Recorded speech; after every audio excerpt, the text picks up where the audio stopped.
Okay, so ramai followers yang komen Dr. G dekat video rambut tak banyak otak. So Dr. G sekarang buat rawatan rambut dan Dr. G hanya pilih yang terbaik saja, dan yang terbaik adalah Dr. A,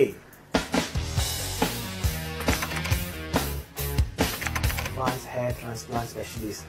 So kalau dia pilihan Dr. G pakar bedah yang terbaik, dia mesti pun merupakan pakar rambut yang terbaik. So kalau anda nak buat, boleh naik ke sini, pengalaman sangat bagus, sangat tenang, tak ada masalah apa-apa. Di sini pun lawa-lawa semua.